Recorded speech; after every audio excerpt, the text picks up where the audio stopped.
TikTok ka ba? TikTok, TikTok, TikTok. Here we go. Lagyan tayo ng oil. Konting oil.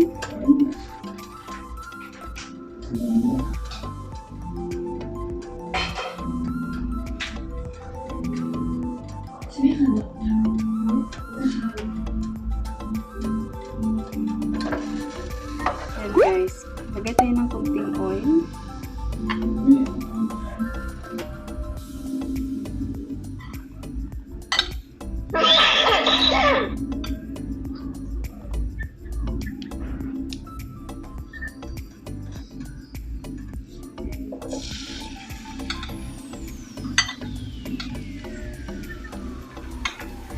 Onions.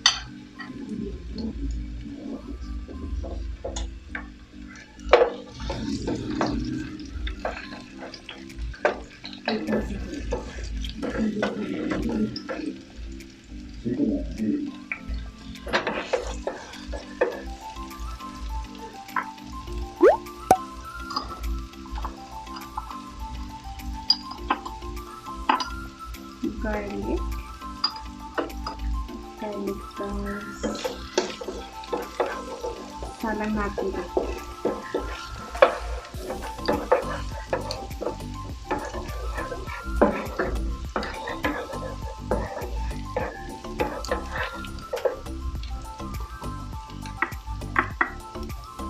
Yan, kamatis.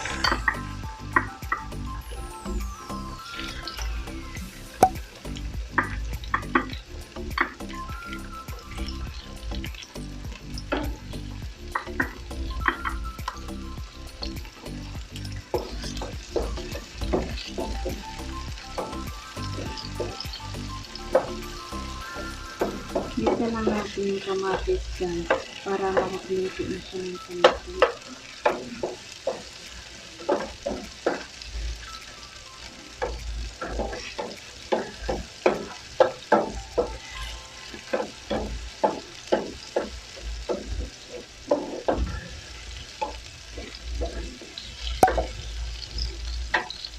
Yan, malapit na siya maluto, ilagay na natin yung ating slice na salmon belly. Salmon belly.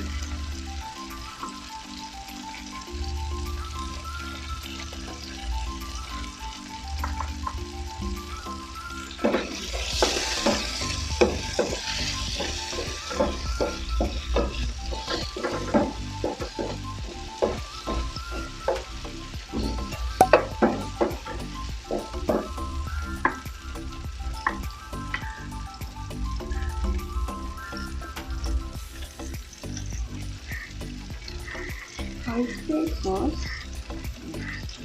Simple oyster sauce lang guys.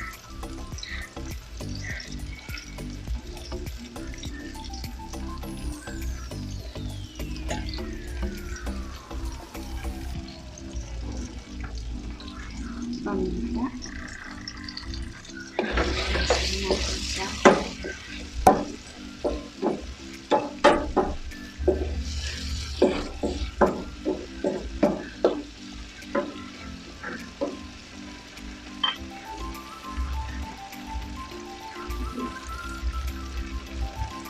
Soy sauce. Soy sauce guys, magpunti lang. Yun yung panlasa natin. Soy sauce.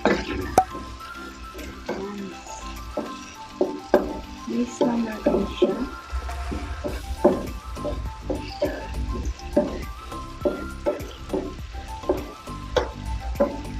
Malapit na siyang maluto.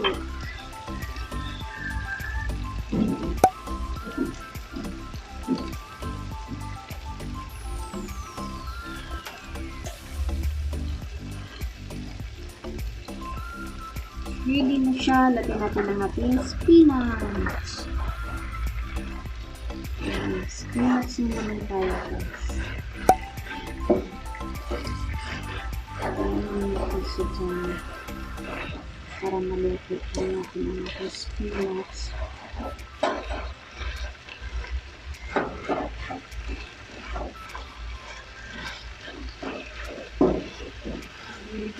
spinach guys. Napakasustansya kasi. Tapos yung ating hinalo pa is yung salmon belly. Salmon belly. Ayan. Lagyan natin siya. Ayan.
Hi guys, malapit na maluto ang ating salmon with spinach.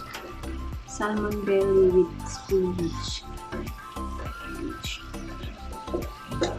Napapansin niyo guys, yung mga niluluto ko more on gulay. Kasi hindi kasi ako mahilig sa meat guys. Bihira lang ako nakain. Tsaka isa din, nag-advise sa akin ng aking basta nag-advise sa akin na bawal kumain ng pork at saka meat. Kaya yan, more on fish and vegetables, tapos fruits. Yan. Ito guys, nilagyan ko na siya ng salmon. So, may fish na tayo. Meron pa tayong gulay. Masarap to siya, promise. Ayan. So, almost done na, guys. Yun lang. Very easy. Very easy lang talaga siya. May ulam ka na. Ayan. Kasi mahilig ako sa gulay. Ayan na siya.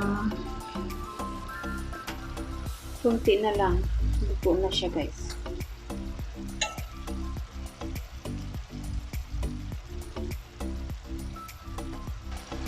Ready na ang ating salmon with spinach. Yan na guys ang ating ulam. Kompleto na siya. Alam nyo, hindi kailangan maglagay ng water pag magluto ng ganito. Kasi lumalabas yung sariling sauce o parang galing sa fish at saka sa vegetable.